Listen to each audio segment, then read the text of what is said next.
So I see you were creeping me a little bit on Letterboxd. Yeah. And you noticed that I was doing some catch up on some classics. Yes, I was very interested to see what you think of these movies. But every time I see a movie and I go on log the movie on Letterboxd, I also just like go check your profile to see what you've been up to lately. Because you, out of all my friends, watch way more movies than anyone else I know. So I know your page is being constantly updated. Yeah. So I just like to see what you've been watching and like what you think is good, because it gives me ideas of what to watch next as well. Yeah. And also because you're a friend. Of course. But I do set myself like a yearly goal. I try to watch at least 100 movies, like first time watches. So either like new movies in theaters or things that have come out years ago that I just haven't seen and are new to me. And it's a bit of a grind, sometimes you're really trying to cram in movies and, make time for it. But there were 2 movies that I watched recently just in the last month that I'd never seen. And one was Black Hawk Down, the Ridley Scott movie from, 1999, 2000? It's 2001, I believe. 2001, yeah. And then the other is the original Point Break from 1991, directed by Catherine Bigelow. There's another one I just noticed is SYNECDOCHE, New York. Yes, yeah, I watched that too. That's actually free to watch on the Internet Archive. You can just download the file from the Internet Archive in Blu-ray quality, and it's if that's pretty awesome. If in describing it, it sounds like something that anyone listening to the podcast would like to check out. It's more accessible than pretty much anything. So what's the website and like how do they download it? Oh, it's just the Internet Archive just backs up like websites. It's kind of an open source project. And if you do a search for SYNECDOCHE New York on their website, it'll come up, and you can either stream it in the browser or you could download a copy and move it to your devices. I guess we could go chronologically, talking about some of my observations of these movies. The original Point Break, I don't know how I went this long without seeing it, but it's a bit of a touchstone in Keanu's career. He was building his kind of action star bona fides when he appeared in it, and it's obviously quoted a lot in Hot Fuzz, which is one of my favorite British comedies of all time. So I felt like I owed it to myself to understand the references there. But it directed by Catherine Bigelow, the story of a hotshot FBI agent who's trying to uncover the identities of some prolific bank robbers in LA, and his partner, played by Gary Busey, suspects that the bank robbers are part of the local surfing community. So Keanu goes undercover, trying to kind of get to know the surfing culture and figure out which of these guys might be pulling off these bank jobs.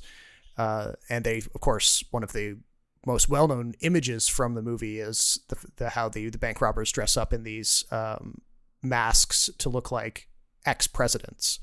And, you got a Reagan, you got a Carter, Nixon. Who's the fourth one? I can't remember. Anyway, but they pull off these bank jobs, and so you get lots of extreme sports sequences. And obviously Keanu's character doesn't know anything about this world. And so he has to kind of, take his time and get to know these people. And then, of course, bonds with the guy who, of course, ends up being the leader of the bank robbers. And he has mixed feelings about busting this guy who clearly, he's more than just your average robber. He's got like a philosophy behind why he does what he does. It's still pretty thrilling all these years later. And other than, maybe some goofy line deliveries by Keanu or whatever, Keanu is who he is, right? That's part of the charm. And Patrick Swayze, of course, is doing this very kind of Zen, Buddhist almost kind of character who, he wants to be in tune with the waves, but he's also just really good at robbing banks. So there's a lot to like there, and the action sequences with Keanu like chasing after Patrick Swayze and that foot chase that still holds up. The skydiving sequences, all still really thrilling. So for some of these action sequences, when you saw them in Point Break, did it like cue you, and did you think like, oh, that's where that action movie got this? Yeah. Because I mean, I remember, because there's a lot of inspirations come from this. Like movie. the foot chase, I could see. Because I agree, the acting is hilarious. Keanu Reeves I'm sorry, he's not good. But it's a really like entertaining movie, and the character works. Sure, yeah. Because Bodhi is supposed to be the far more charismatic character. Anyway. And like, you know, Keanu's playing a guy who has a lot of piss and vinegar in him, but somebody who is still kind of he's a tool. You know, he's a corporate kind of dude who you know, his whole career is set out for him in the FBI, but it would be a career as like basically an office worker, you know, kind of thing. And it's very different from the surfing lifestyle of just, you know, go where the water and the winds take you.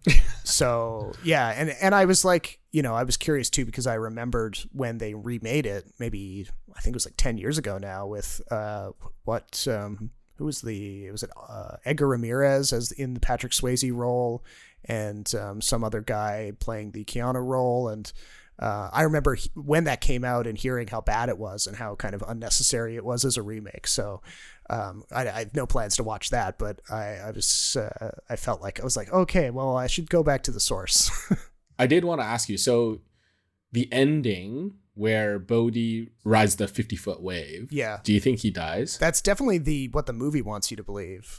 It is ambiguous though. Yeah. I mean, you can see how. But like, do you personally see, like, if you were telling a story, would you have written that Bodhi survived or died? I think it's a better movie by not answering that question, because it leaves it up to interpretation. I mean, I personally believe he died because like they make it clear that like no one else, none of the other surfers are planning to go out. Like none of them think they can survive that storm. Maybe he could. Maybe he's just that good. But then the movie also doesn't really focus a whole lot on Bodhi's skill, other than to say he's good and he you know, he's drawn to that storm, and whether he's drawn to that storm because he thinks he can survive it or because he feels like it's the last kind of adrenaline rush that he has left to get, you know, because he obviously, bank jobs aren't doing it anymore, and the waves in California aren't doing it anymore, and skydiving is fine, or whatever. But like he's looking for that last thing that will actually, you know, give him the rush. And even if that kills him, you know. Yeah, but philosophically, it makes sense that he dies, right? Like it completes the journey that much more, because Johnny Utah dies because he quits the FBI at the end. Yeah, right? He like so Bodhi has accomplished what he was trying to do with Keanu and all the other people in his life, where they're like supposed to let go of this like worldly construct, and Bodhi goes like continues to live on until he not dies of old age or like from war or something else. He dies because he's, I guess, sort of reached his freedom. So as far as like going out to nature and experiencing life. Yes. Yeah. And it provides a nice little bow for the movie where, like, you know, obviously Keanu struggles with like, you know, the idea of locking him up and denying him any more of life, because of how Keanu respects Bodhi's worldview, but then also Keanu doesn't want to have to kill him because he's shown that he, like, you know, so there's all those like complicated kind of things, and it seems like the only way for the story to resolve itself and for Keanu's character to have peace is to kind of let the world do the job that he can't do. Yeah, that's part of it. So like for Bodhi, like if he had to go, this is the way he would go. Yeah. That's what I was trying to say. Yeah. No, I mean, it's a very, very tidily told story, and resonates, yeah, with like Johnny Utah walking away in defeat basically at the end, knowing that like he ultimately got his man, but it kind of cost a piece of his soul. The part where he empties the clip is straight from Hot Fuzz takes that from this, eh? Yeah. Because Nick Frost's character says, "Have you ever seen Point Break?" No. Amazing bit in Point Break where they jump over fences. Is that 29? Patrick Swayze's just robbed this bank. And Keanu Reeves is chasing him through people's gardens. And he goes to shoot Swayze, but he can't because he loves him so much. And he's firing his gun up in the air. He's like, oh. 30. Have you ever fired your gun up in the air and gone, ah? No, I have not ever fired my gun up in the air and gone, ah. Nick Frost's character is obsessed with all of those classic action movies. Yeah, but he empties the clip like Johnny Utah. Because I remember I watched Point Break, forgot about it, and then watched Hot Fuzz. And then I was like, oh yeah, I've seen that somewhere. Yeah. And then I went back and I was like, oh, that's where they got it from, Point Break. I remember. It's just kind of cool sometimes when you don't see movies in chronological order. And then you kind of see like the innovated like sort of scene, I guess, rather than the original film. Yes. Yeah. My dad actually used to say, you know, he would marvel at how like I knew references to things through like I hadn't seen the original source material, but I had seen a joke about it in like The Simpsons or something. And yeah, exactly. That's what Point Break was. Yeah, for sure. Yeah. I'd highly recommend the original Point Break to anyone who hasn't seen it. But yeah, Black Hawk Down. I mean, I think I watched this because I was in that kind of phase. I was scrolling through Netflix. I'd said to myself, like, I haven't been watching anything on our Netflix subscription in what felt like weeks or months. And I thought to myself, I got to get some value out of this monthly subscription. So what can I find? And I felt like I got into this loop that a lot of other people that I've talked to get into, where you open up Netflix and you're looking for something to watch and you just get, scrolling, trying to find something that catches your attention. And, obviously by design, the vast majority of the stuff they put in front of you are all their original movies and shows. And none of it was calling out to me. And so I was like, show me some real movies, real in quotation marks. show me some real stuff from like 20 years ago that I have not seen. And Black Hawk Down came up and I was like, okay, that's going to be it. Because I'd remembered talking about it with you years ago, how, I hadn't seen it. And it was a big highlight for you. Mm-hmm. I think what did I give it? I gave it like 4 out of 5. So, I liked it, but there was a little bit like towards the back half where I was like finding it a little repetitive, like the kind of grind. Oh, because they couldn't get out. And it's just them sitting around. Yeah, sort of sitting around, like kind of waiting, like, okay, well, where's this? How many of these guys are going to survive? How many are going to die? But obviously it's all based on a true story, and Ridley Scott is applying all of his skill to the battle scenes and trying to kind of, make it as thrilling as possible. But it's also a showcase for all of these young actors who would go on to have pretty impressive careers, and Ewan McGregor and Tom Hardy's in it. Yeah, to young Tom Hardy. Orlando Bloom is in it briefly. Hugh Dancy, Jason Isaacs. Ian Gruffold. Jason Isaacs was a little older. Tom Sizemore. Yeah, there's a lot that went on to like become really big actors. Josh Hartnett, obviously. But this was peak Ridley Scott. This is the period where I think he was the best director in Hollywood. Like this and Gladiator at the time. So the reason I like this movie is because it really changed war movies. Because up to this point, the best one had been Saving Private Ryan. I think it really changed war movies for a while, but it just ends up showing a lot of like army people like waiting for combat. You know what I mean? Yeah. Like there are a lot of war movies where like the action is in like spurts, and in between there's just like long stretches of really silence. And then not much happens. Yeah. And you're supposed to like kind of like immerse yourself in that kind of environment. Yeah. And then you have like the tension between the grunts and the officers, and like the question of like, do they have were the grunts on the ground given the right information? Like, were mistakes made in the planning? Could this have been avoided? Obviously other war movies touch on that a lot, but this combines that aspect with a conflict that feels a little bit more kind of present, and the idea that like Americans go into these scenarios and assume that they're going to use their military might and just to have an immediate victory, but oftentimes the situation on the ground is very different, and there's things about urban combat in the 20th and 21st century that no amount of military hardware can actually overcome. So that's an aspect that's kind of throughout this movie as well. I saw this in theater, so it was like insane. Yeah, because you would have been what, like 12 or 13 at the time? Something like that. Yeah. And yeah. And like, I mean, I had already seen Saving Private Ryan by then, I'm pretty sure. I'm positive anyway.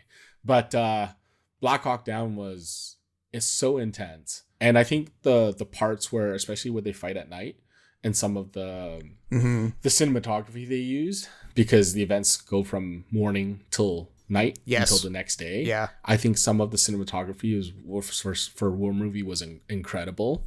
I really, really like this movie. It's one of my favorite war films. So I think it's a little harder to appreciate now, maybe because war movies have like upped the bar every year, it seems like. Yeah, I mean, but this like Point Break was very different, and it like set a new standard for that genre, or a new style for that genre. You get a sense of the challenge that these guys are facing with, you know, how marooned they basically are in this large city, and how many opponents they're facing, and how they all expected to just be in and out in an hour, and there they are like spending 24 hours or however long it is, and losing guys like left, right, and center to people who are far less well equipped than they are. It's very demoralizing. You can kind of understand like how it's kind of wrecking these guys' brains. Did you have a favorite character?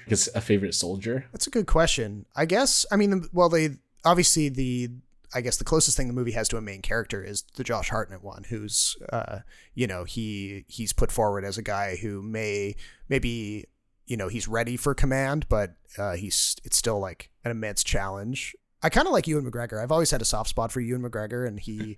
It's all in the grind. So I like... Coffee, it's all... Yeah, they actually give Ewan McGregor that little like coffee snob kind of... personality quirk, and that kind of sticks in your mind. And because some of the other guys, like even though they're played by recognizable actors or people we know well now, there's not a lot of like in the way of like being able to tell them apart or even like know their names necessarily. So for me, they were kind of mushing together, but the fact that Ewan McGregor was like more of a guy who didn't have a lot of field experience, he, you know, has that kind of coffee thing that he's obsessed with, that made him kind of stand out amongst all the other guys for me. I think the whole like making everyone look alike and act alike is not just a movie thing; it's like a real life thing in military as well. Sure, yeah. I mean, you shave their heads and make, you know, to remove the kind of individualism. So this was also supposed to be like Josh Hartnett's like big Hollywood moment, and he ends up becoming like pretty, or I think they tried to make him like a thing, and then he did Pearl Harbor. And yeah, but I mean, to his credit, he's been starring in more and more stuff recently, so I think he's on an upswing. Yes, yeah, the comeback has been pretty cool. But I thought he was good in this movie. But I think Eric Bana was definitely my character. Yeah, he's like the hard ass who has a lot more like combat experience. And the scene where it's at the end of the movie and he's eating some food, and Josh Hartnett's character Eversman approaches him, and he's like, "Man, you're going out there again after what we've all been through." And then as Eric Bana's character Hoot is responding, he's chewing as loud as I've ever heard anyone chew while he's talking. And that scene kind of annoys me, but I also find it hilarious that he's chewing so loud and talking to the main character at the same time. Yeah. It's a bit of like a Brad Pitt thing, you know. They always say Brad Pitt's always eating in all of his movies, and yeah. Yeah, you know how I love Ridley Scott, so this is one of the reasons why I love Ridley Scott, just because like he can do this stuff and all kinds of other stuff and do it really, really well. Obviously, you know, that's kind of changed, but we'll talk about over the hill directors maybe later. Yeah, so that's those two movies. I mean, how much do you want to say about Synecdoche, New York? It's not a movie a lot of people have seen. No, I haven't seen it in a long time. I remember watching it when it came out, but Charlie Kaufman's just he does some weird stuff. Yes. Every one of his movies, it feels like you're kind of peering into his brain in a very intimate way, and it makes you feel a little uncomfortable, but maybe a lot uncomfortable. It can be thought-provoking and it's quite creative in some ways, but Phyllis Seymour Hoffman is in this, and that's always like a big draw for me. Yes, yeah. And Jennifer Jason Leigh, who I appreciate. Yeah, and she's in a relatively small role, but obviously pops up several times as like a constant antagonist. And she doesn't do a lot of big roles, actually, just like throughout her career, although she probably should be. I mean, she's definitely I don't know if that's accurate or not, but she's always like... Yeah, she's a character actor for sure. more than like a leading woman. But I mean, she's done a lot of movies that I like. This movie, it had always been on my list as like something to check out because the concept of it, of like a guy who gets a bunch of money and pours it into this multi-decade theater project that never has an audience, and just like the scale of it, where he's building this entire miniature city basically inside of a warehouse so that he can try to best capture real life on the stage and force all of these actors to inhabit their characters and live out daily lives within this miniature city. And like I had remembered that from the trailer when the movie was originally released, and then didn't see it obviously, but then I wasn't really prepared for how exaggerated the world of this movie would be beyond that. Like it's not like obviously that central concept of like a play that never actually makes any money and is just burning through what would have to be like hundreds of millions of dollars. But he says early in the movie, he's like, oh, I've been awarded a MacArthur Genius Grant. And like the real MacArthur grants are like $500,000. So the idea that he could pull this off with a MacArthur grant is already an exaggeration. And then like all this other crazy stuff happens, but he has all of these ailments that are constantly dogging him. And his love interest lives in a house that's perpetually on fire, but never burns down. And, it's this dream logic that's just throughout the entire thing. And I didn't expect that going in. And there were points where I was just like, whoa, like, you know, I just new twists that I didn't see coming. Definitely not for everybody. It's a very talky movie. There's definitely people who would see this and just, you know, roll their eyes and find it the most pretentious thing ever. But then by the time, and even I was feeling that like maybe 2/3 of the way through, I was like, I don't know, am I like 3 out of 5 on this? Like, I don't really know. But then it built to such a crescendo at the end. And I was kind of forced to think about it again and sort of say like, well, there really isn't anything else quite like this, you know, in this level of like surrealism. And so I had to kind of bump up my score back up towards a 4.5, because I was just like, I was taken in by the scope of it. I think some movies we do rank a little higher because how it makes us think and like innovate things for us. Not all movies should be based on like the same weighted categories. You know what I mean? Like some movies, like no, it's very it slips all over the place. Yeah, some movies you look for the story, some movies you look for the action or the effects or something like that. You know? So yeah, like I said, this one's free to watch online if you go to the Internet Archive, and if it does sound like something that would entertain you, then I recommend it. But very weird, and it's actually Charlie Kaufman's directorial debut too. So it kind of got him going on a path that he's, you know, we get a new Charlie Kaufman movie every, I don't know, 5-6 years. So, but yeah, that's our now lengthy segment that was supposed to be a cold open, but we do have some new movies to talk about, specifically 2 new releases from the last month or so. So let's roll the intro and talk about those.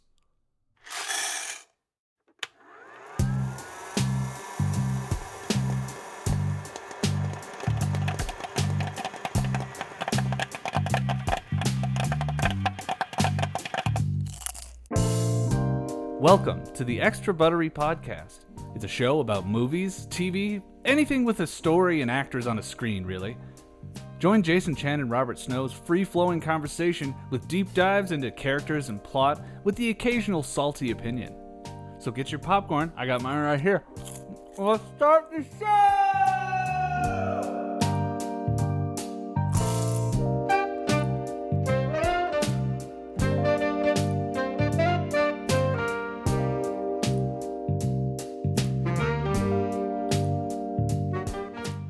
Welcome to episode 141 of the Extra Buttery Podcast. My name is Robert Snow in Toronto, and I'm joined by Jason Chen in Vancouver.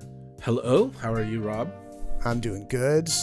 We've got 2 movies to talk about, 2 new movies to talk about, like I just mentioned. Disclosure Day from Steven Spielberg, his latest alien story in a career full of them, and then Supergirl, the latest movie in the DC universe, shepherded by James Gunn. But let's talk about Disclosure Day first. What did you steal? Secrets. The data they paid me to protect. Are they people?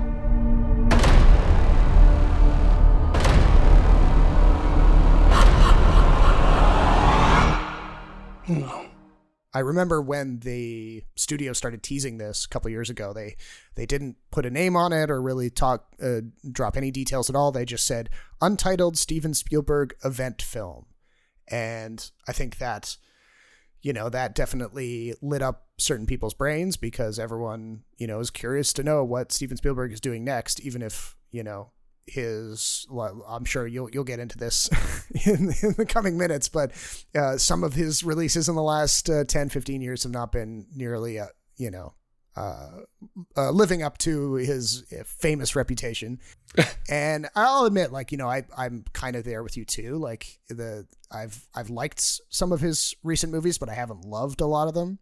Disclosure Day turned out to be, something that it's material that he's very familiar with because it's a sort of sibling film to Close Encounters of the Third Kind in many ways, with a plot driven forward by the revelation of alien life or alien visits to planet Earth, and a government cover-up that has persisted for many decades and is potentially on the brink of being busted up and revealed to the world.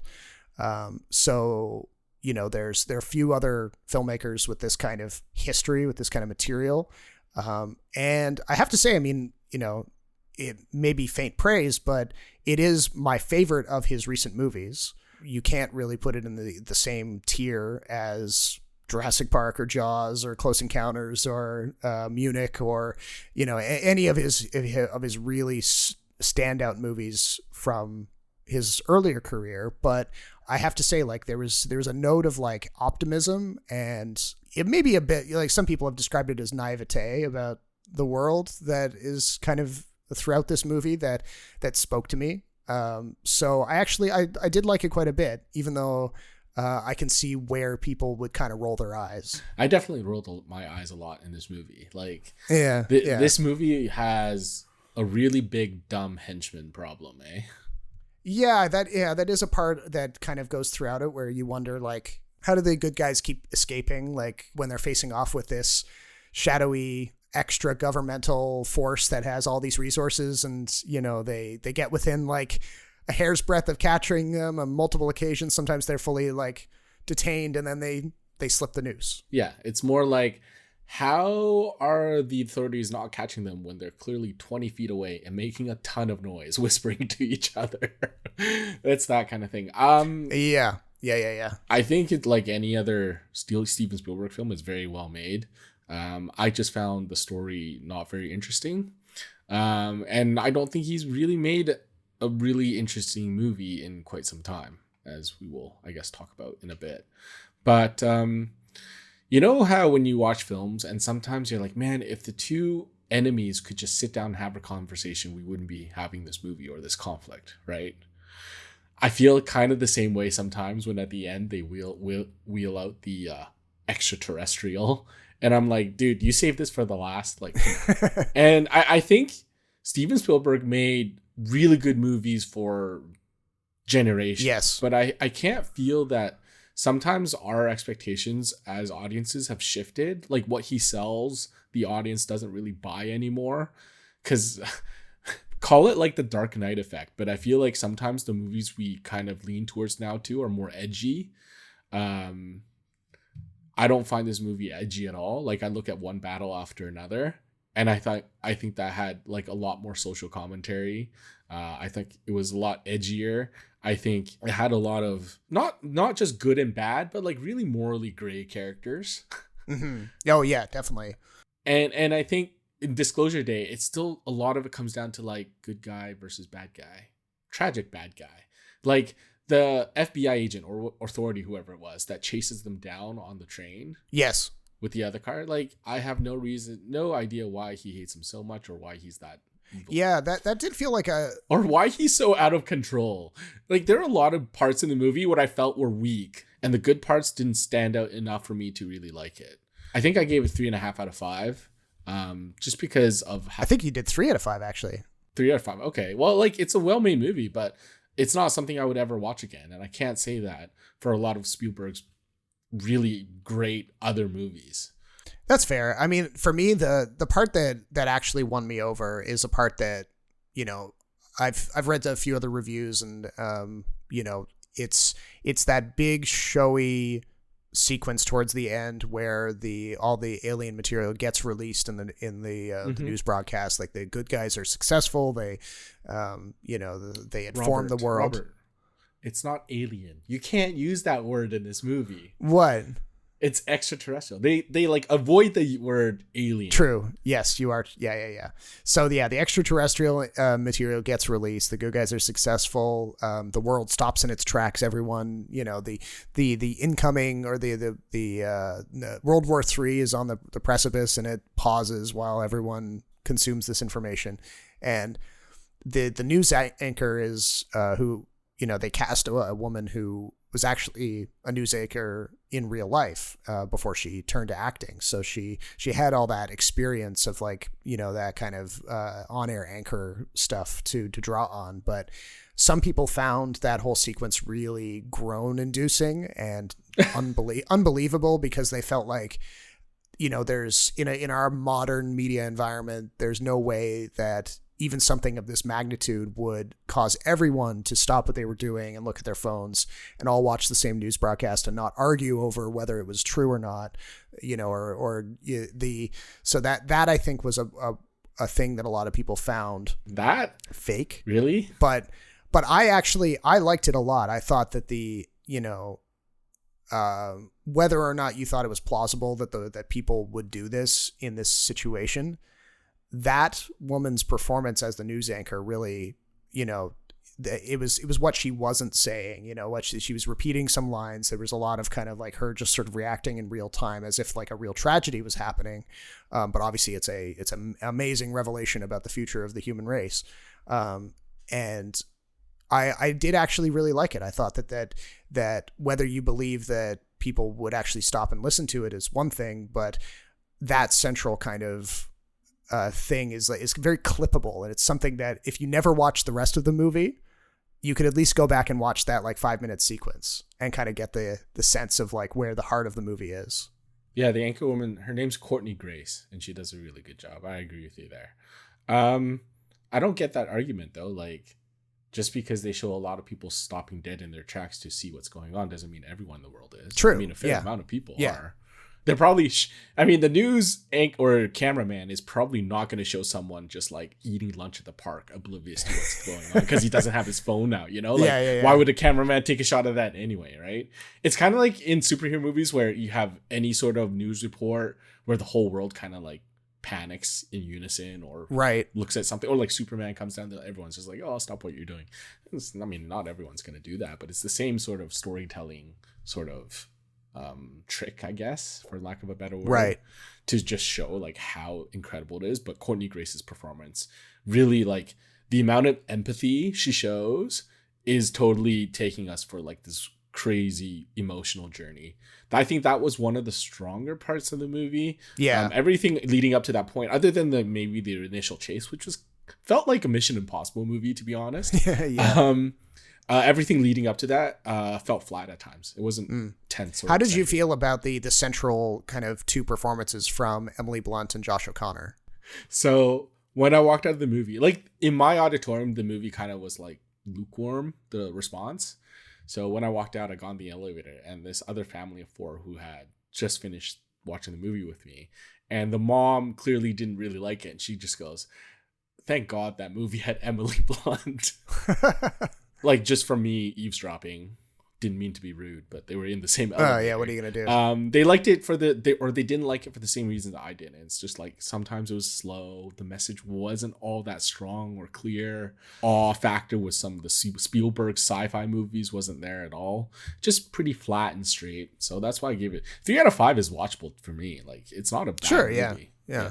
What did you think of Colin Firth as the quote-unquote villain. He was not threatening. No. He was one note, and he was a terrible foil for Emily Blunt. Yeah, because actually his relationship with Eve Hewson's character, the former novitiate nun who is Josh O'Connor's character's girlfriend, that seemed more pointed and more well developed than his relationship with Emily Blunt. And oh god, they obviously spend more time together, Colin Firth and Eve Hewson. Would the movie be different or better if Eve Hewson was more central to it? If she was the person who had been kind of bestowed with the gift that Emily Blunt has, that gift of empathy? Because obviously she has like religious reasons for being skeptical about the release of this information, and eventually she does come through, but it's right at the end, and she, it's not all that. She has like the trump card basically of having that extra device that allows things to proceed, at the very last minute. I think Eve Hewson is amazing, so that doesn't surprise me that like she did that well. But a couple other characters that kind of like rubbed me the wrong way. Coleman Domingo as Mr. Exposition. I like how the entire time he's just on his phone. That's basically the movie. Yeah. And then Wyatt Russell, always the number 2 guy. He's budget Captain America and like the budget boyfriend in this. I know. I will say that, I mean, he's been doing a lot of good work on the Godzilla show, so I have to hand it to him on that, but he's not he doesn't have the most thrilling character here. He's more of a functional kind of like, how do we get Emily Blunt's character to meet up with Josh O'Connor? He has to kind of right. But it's so well cast that you already know who everyone plays without even watching the movie, So maybe that's part of the non-selling points, I guess, because I don't think Josh O'Connor is a big selling point right now. I mean, I liked him. I liked him. I think he's a good actor, but he's like clearly a tier below like whoever the next Bond is going to be. Like Callum Turner, right, or Jacob Elordi. That level. Even though I think in some way he's a stronger actor. Yeah. And he carried that Knives Out movie. He did. That third one. He carried that one. But I don't know. Colin Firth just wasn't, when the villain's not threatening or interesting, or like the antagonizing force isn't that interesting, you just lose me. I think it would have been interesting too to see a little bit more of like how, like they show you that using the device in the way that he is like basically killing Colin Firth. And he doesn't understand the power that he's dealing with, but yet he pursues it with this like fervor. And Mr. Exposition, Coleman Domingo, in that long soliloquy that he has where he's laying out everything of like, okay, this is why Colin Firth is so intent on doing X, Y, and Z. And, he has the dead wife in his background and this, that, and the other thing.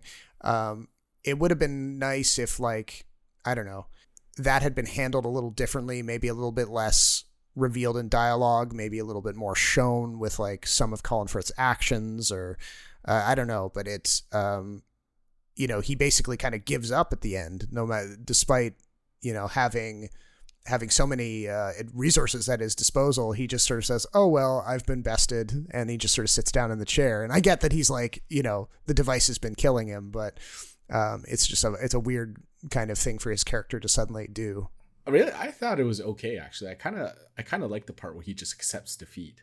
But he is clearly the foil. The villain death that we get is the other rogue agent that keeps trying to kill him and running off the train, right? That's the guy that where you're like, okay, this is the villain where we can kill off at the end of the movie. There's a part of me that like agrees with Colin Firth's character. Like I understand where he's coming from, but I think there's a lot left to be explored in his character, like involving like his personal life that we didn't get to really see, that they tease that supposedly is very important, but we never really get to see why. Right. I mean, to credit Spielberg, like the part where Emily Blunt's character, Margaret, comes out of the trailer, I think it was, and she's kind of telling everyone their secrets or like private things that only their partner would know. Yeah. That part was very well done. In another director's hands, I feel like it could have been so cheesy. Yes. There were parts where I was like, this is a little much. Yeah. And I can't believe none of them would be like, I am hallucinating I'm just gonna pull out my weapon. Yeah.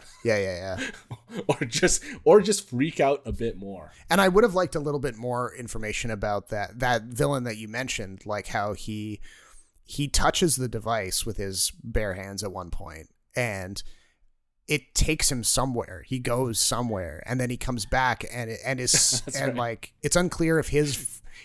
You know where he went? Where? The MCU.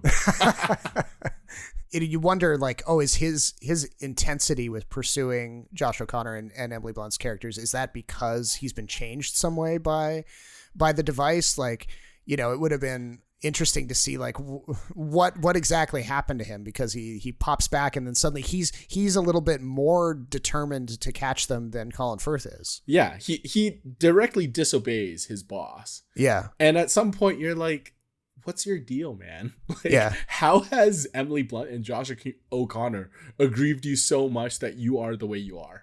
Yeah. It's like Michael Scott. It's like, why are you the way you are? So yeah, there's, you know, it's not a perfect film. It's far from a perfect film. I mean, I think unless you want to talk technically it's still like well done. But yeah. Can we talk about Spielberg for a sec?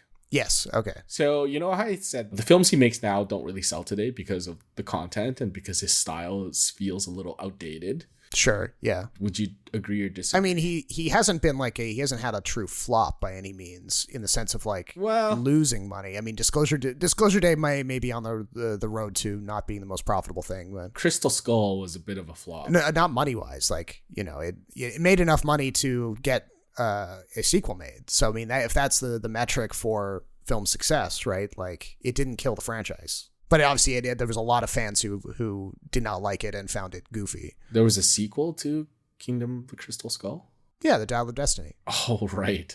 I forgot about I mean, James Mangold directed it, so it's not a Spielberg film, but... Right. Okay. I completely forgot about that. I know. It's an easy movie to forget about. It's not that, like, bad, though. Like, it's not... No, it's kind of like Disclosure Day. It's like a 3 out of 5. It's like, okay, you can go see it. It's fine. But I just think he hasn't really made a good... you know, thought-provoking sci-fi movie, and maybe part of it's like source material as well, since Minority Report, which I absolutely adore and love. Yeah, but yeah, I mean that's fair. I really like Catch Me If You Can. That was 2002, obviously. But like War of the Worlds, there's parts, there's like visuals and scenarios in War of the Worlds that I think are still all timers, like the train on fire going through the crossing and everyone just being like, you know, totally dazed as that happens, or the alien tripods coming up over the hills, you know, and attacking the ferry, and you know there are moments in that, but like, you know, you could argue with like whether that movie works as a whole, but yeah, like I thought Ready Player One had some interesting sequences too. It did. I mean, bit of a forgettable movie, but I thought it was well executed as well. I remember writing about Ready Player One when it came out, because I'd read the novel, and the novel is like kind of hot garbage, and is it? Yeah, and so the funny thing about him directing Ready Player One was, I mean, he made it at this, like, he was like going like 2016, 2017, 2018. Like he was just hammering out movie after movie, year after year. And with Ready Player One, he cleaned up a lot of the like bad behavior that the main character gets into in the novel. Like the main character is like a basement dwelling psychopath, basically, who treats women terribly in the novel, but then they make him, because almost by necessity, the character gets cleaned up and like made more heroic for the movie version.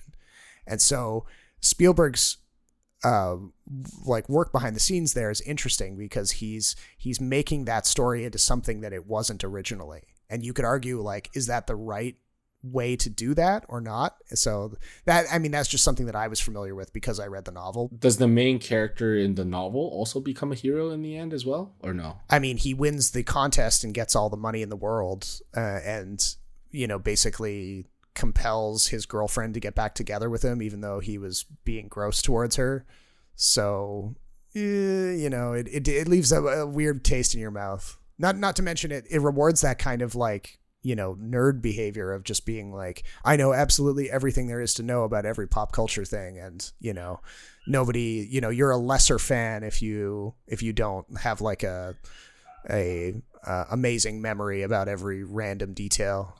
Is that like what neckbeards are? It's a story that takes like the idea of a neckbeard and kind of makes them into a hero, because it says like, oh, it doesn't matter if you're like, if you have no like physical skills or you're not like charismatic in real life. If you are an expert in all of these pop culture things, you can get the girl, you can get $1 trillion, you can be the president of the world, like all that stuff. I mean, that doesn't say much about Steven Spielberg as a filmmaker, other than it's interesting that he made those choices to kind of like make the character more palatable.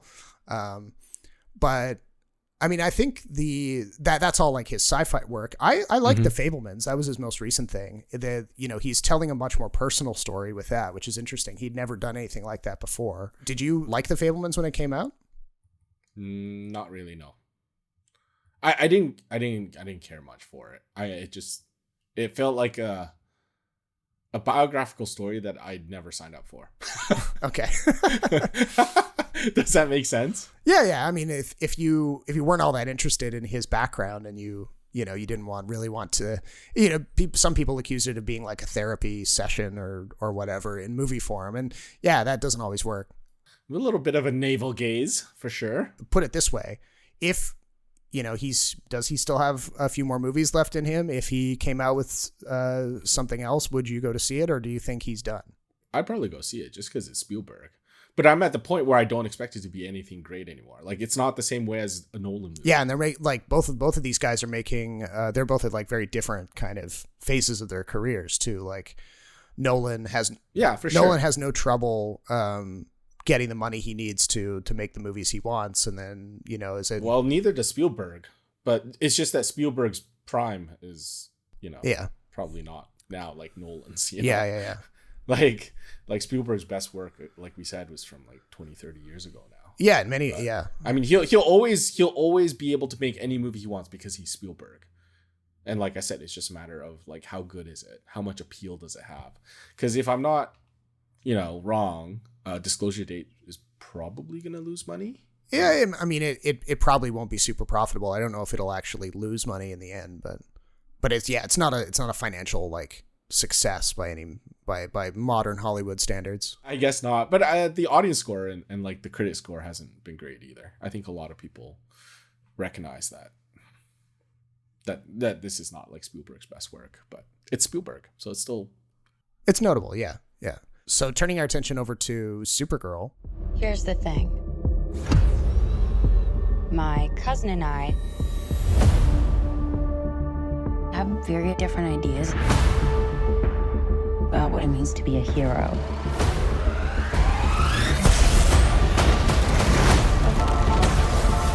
He sees the good in everyone.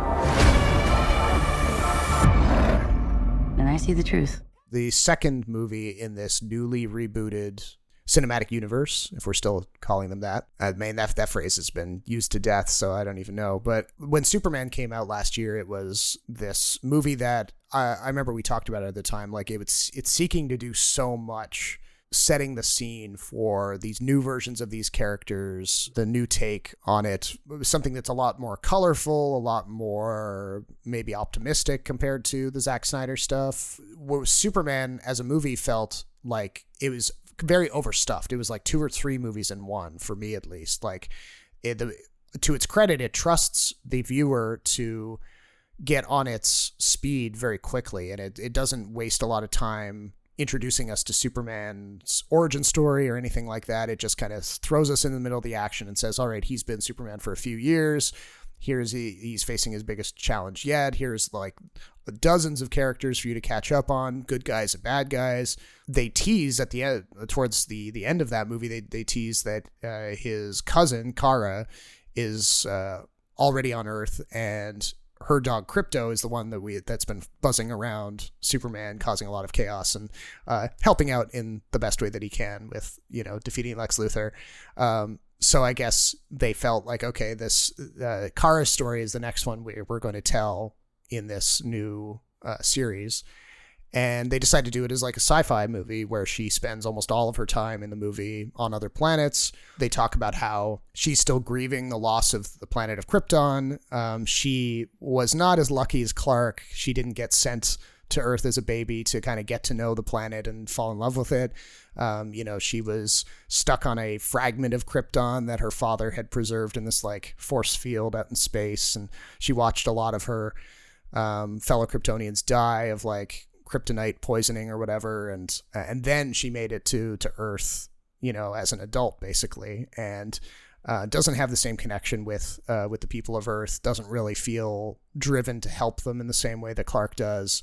And she's a bit, adrift. And so she decides to drown her sorrows, and she goes off to these other planets that orbit suns that don't give her superpowers. And she's able to get drunk and, waste her time and theoretically feel a little better about her situation, which obviously it's not really working very well.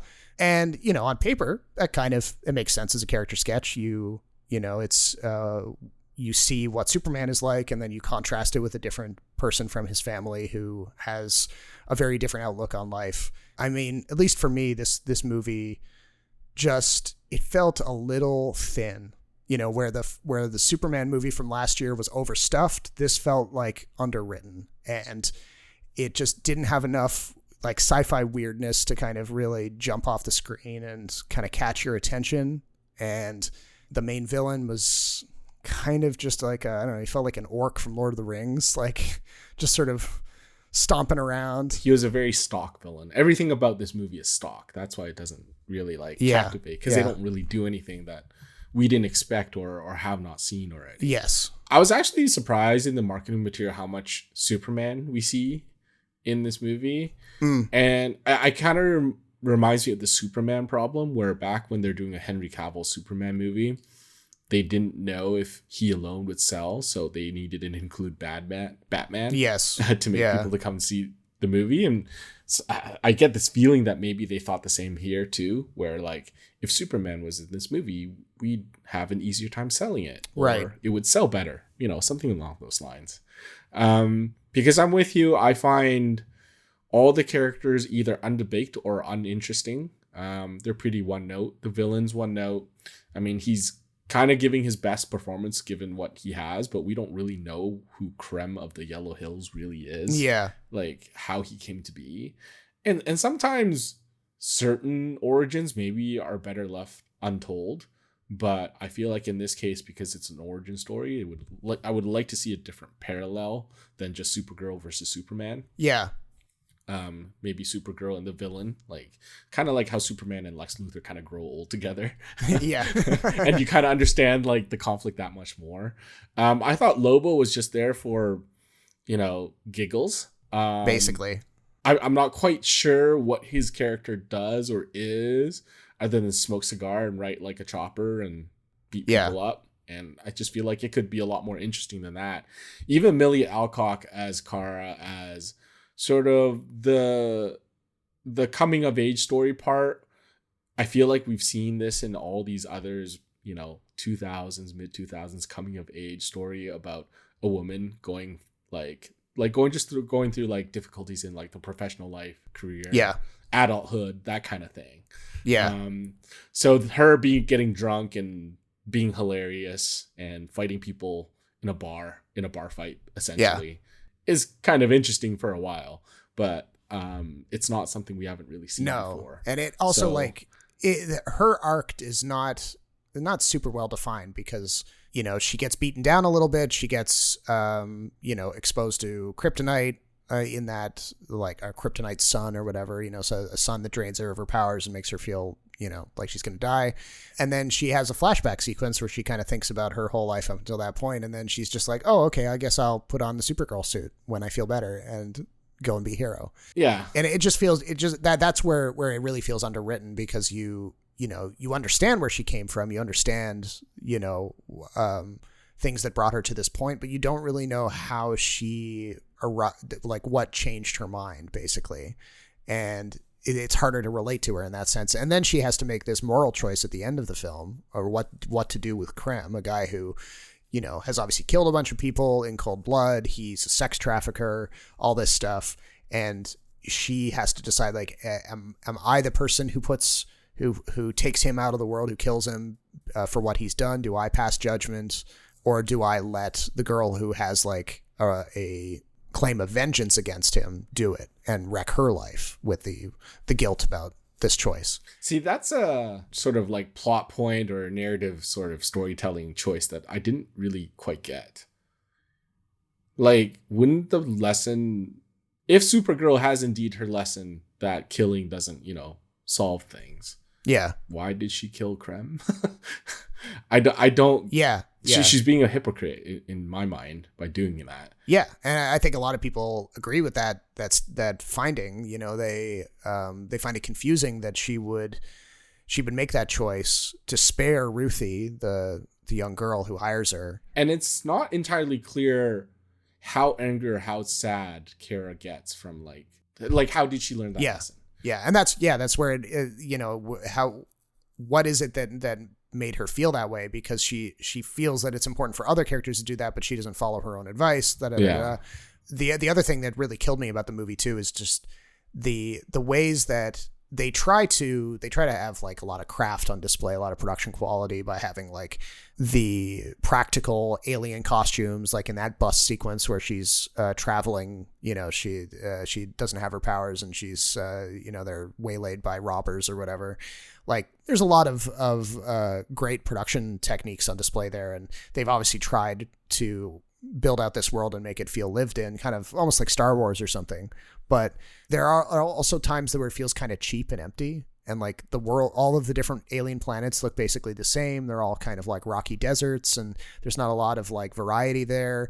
They go into bars on these planets in a lot of cases, and they're playing like Earth music for some reason. They're playing like jazz standards. But this is a James Gunn thing. Well, no, but I mean he's obviously known for needle drops, but like they're very obvious kind of like Earth songs. Like why would an Ella Fitzgerald song be playing in a bar like light years from Earth? Like it doesn't, like it took me out of the movie to wonder like why why would an Earth song be playing there and not like a yoinky sploinky alien song? Yeah, you needed the blue elephant from Star Wars to be playing basically. Yeah, like where's our Max I get what Rebo you're saying band? now. Yeah, okay. And like the Beth musician with like their weird clarinets and flutes. So, okay, I get what you're saying. I now that you brought it up, I do kind of agree. But the whole use of like really pop music to sort of create this world is very James Gunn. And sure.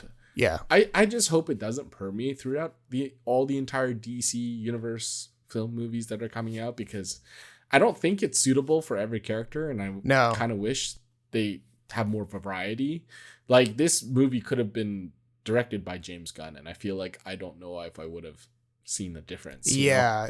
Just because it has so much of James Gunn's fingerprints all over it. Yeah, and then there's a backstory behind that too. Like there was a story in the Hollywood Reporter a few days after this came out, and there was apparently dueling cuts being tested by both the studio and Craig Gillespie's people. And really? Yeah, there was some disagreements behind the scenes over song choices in one case.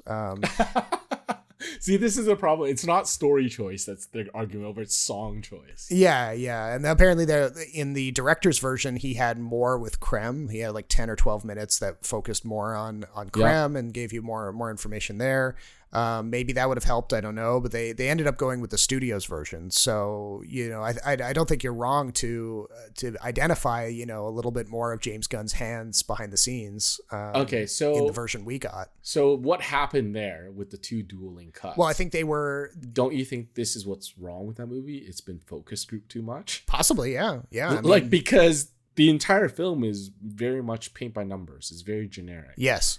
And I feel like they just went with the safe choice in every single decision and dilemma. Yeah.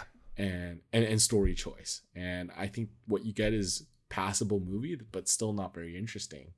And so not surprised that the studio went with their cut because it tested slightly higher. I mean, to them, it's all numbers, right? Yeah. But maybe the people who were in the minority were more, versed in film or something. I don't know. Well, apparently, they tested out of 100, and these movies were within 2 points of each other, these two cuts. So like, it was very like, it was a toss up basically on like, but they were within 2 points of each other in the 60s out of 100. Right. But could you imagine the boardroom discussion though? One side's like, it's only 2 points. Come on, let's just go with the director. The other side's like, well, it is 2 points. Obviously they kind of knew going in that like the test audiences were not really responding to either version, but they figured, all right, whatever. But Supergirl's a tough sell, I think. People pay money to see a Batman Superman movie, but not Supergirl.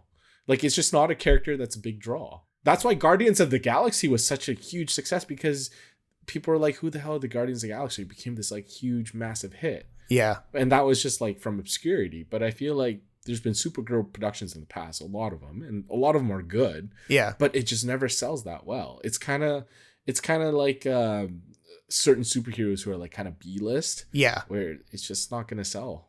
It's like Green Lantern. Is that going to sell? Is Green Lantern movies going to sell? Like, even Ruthie, the character, is very stock. And she's kind of like the moral compass of this film, but she almost doesn't exist, but just to keep like further along the plot. Yes. Right? And she's kind of like, it's kind of like she drags Supergirl into all these like confrontations and decisions about herself. Yeah. Right? It's not Supergirl coming to it organically. She's a bit of an NPC kind of character in a sense, because Supergirl's always having to like keep an eye out for her. She doesn't have any real special skills. She's Well, they're all NPCs. That's the problem with this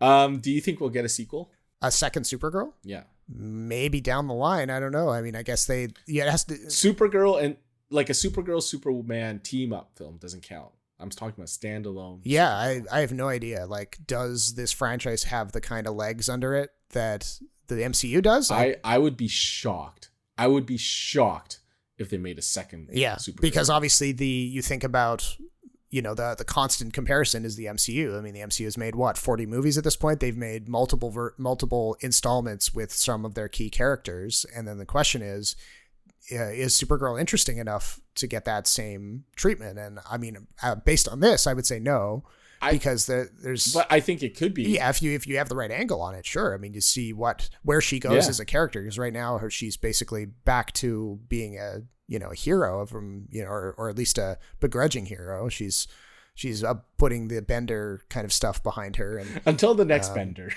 yeah. So you're like, okay, well, what is her, does she have a purpose going forward of like, I don't know, trying to find her dad in the lost city of Krypton, floating out in space? Is that like the thing that motivates her, or what? Considering it's not going to make money, considering how mixed the reviews have been, I find it hard to believe that they would greenlight a sequel to this before moving on to other stuff, because they've got so much on their slate basically. And they have they have plans for Clayface coming out in October, I think it is, and then I'm sure they have that one looks interesting. Yeah, and they're trying to go for more of a horror tinged angle for that, and then do they bring in a few more heroes, give them specific films? Like, do they do they're doing a Green Lantern show, but do they do a Martian Manhunter thing? Or I'm interested in that too. I'm sure they are. They've got a lot of levers to pull. And what I'm saying is, I don't think Supergirl 2 is a lever at the top of the. No. I think they would. It's not a priority right now. They would have to bring in their version of Wonder Woman, their version of Batman, like all these things to before they could ever circle back and do another Supergirl standalone, I think. I mean, you kind of mentioned it, but it's hard to make an interesting Superman or Supergirl film because they're such, invincible characters.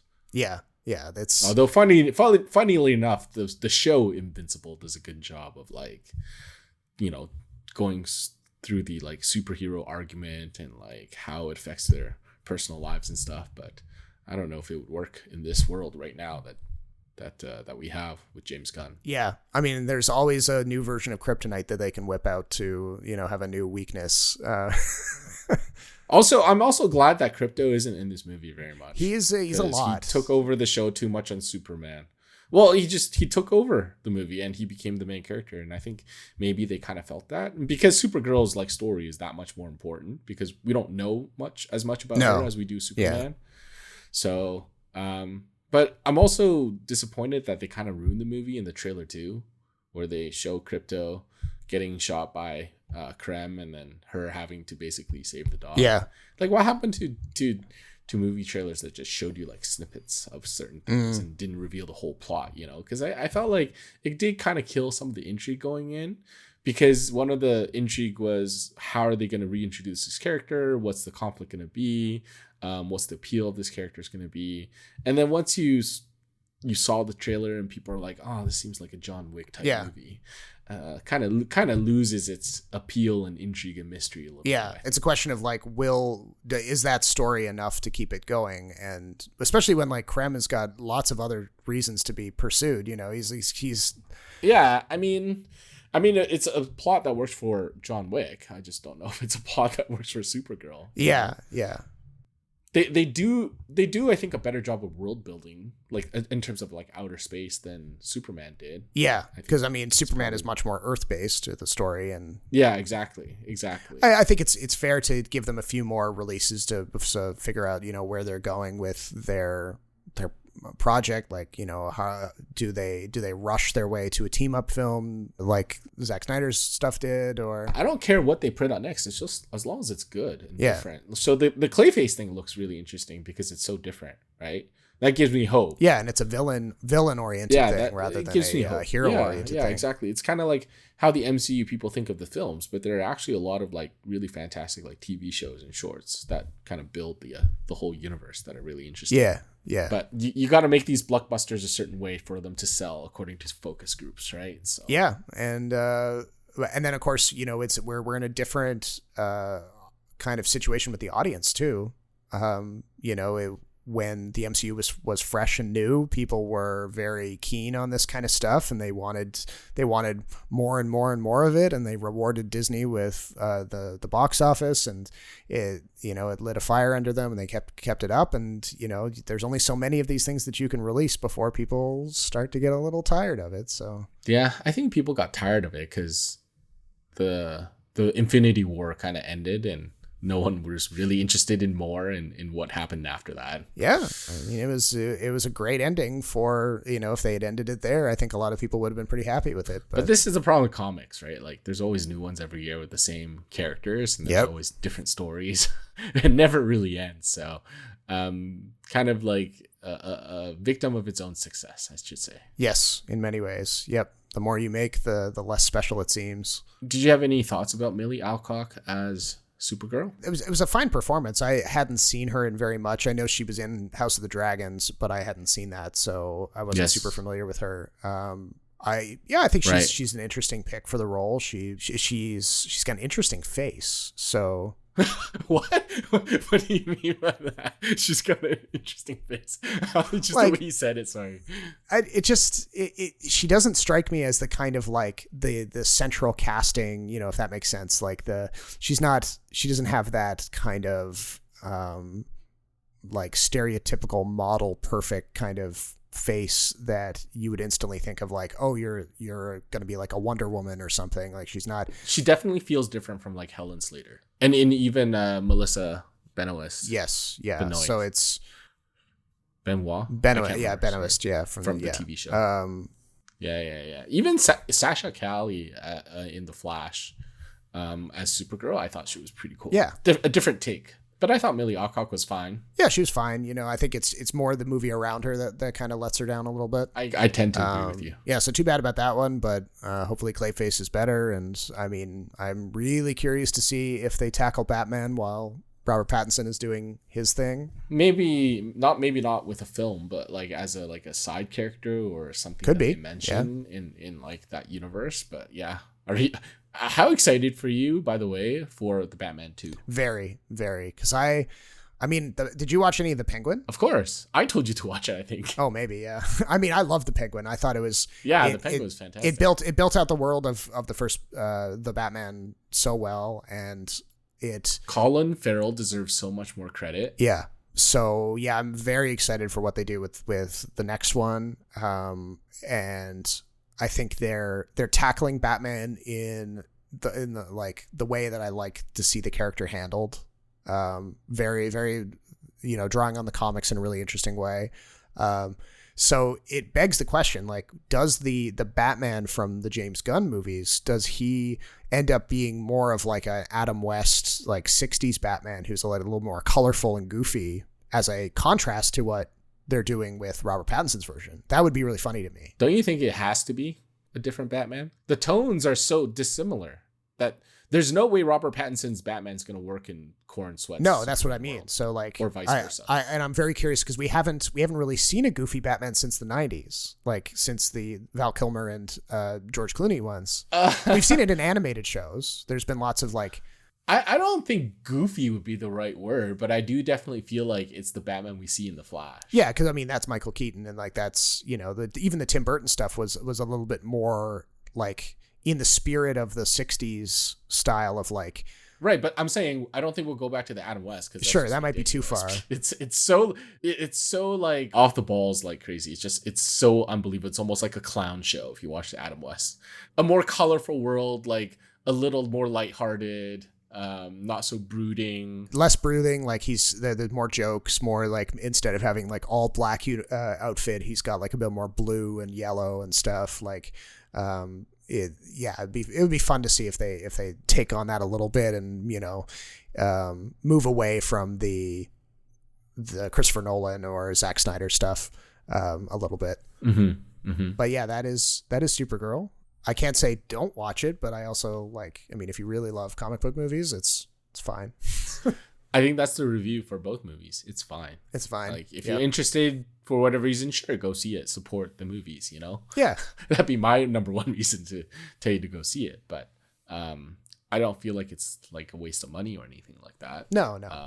It's just they're just not memorable films. And as far as this summer goes, as like blockbusters of the summer, they've been kind of underwhelming. But I think we all know what we're going to be talking about on the next episode, don't we? The Odyssey. It might be just the Odyssey for the whole episode. Apparently it's excellent. So I'm excited to talk about it. I'm excited to see it. So there was a time where like the new Spielberg movie generated this kind of discussion.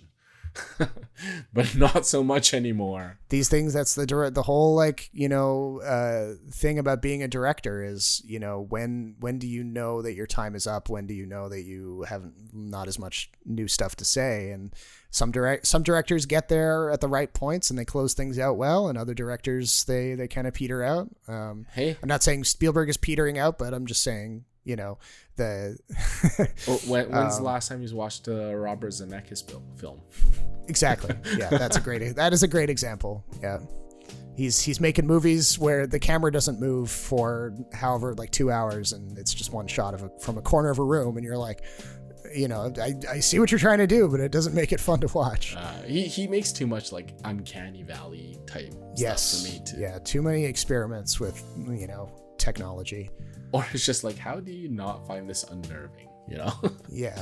But anyway, come on back next time for the Odyssey and whatever else we can cram into that episode, because I feel like it's we're one track minds on that.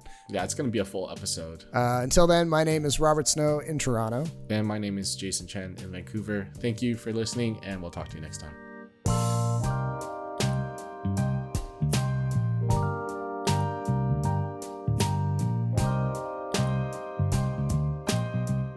The Extra Buttery Podcast is written, recorded, and produced by Jason Chen and Robert Snow. Thank you for listening, and don't forget to rate and subscribe on the podcast platform of your choice. And remember, popcorn is always better with extra butter.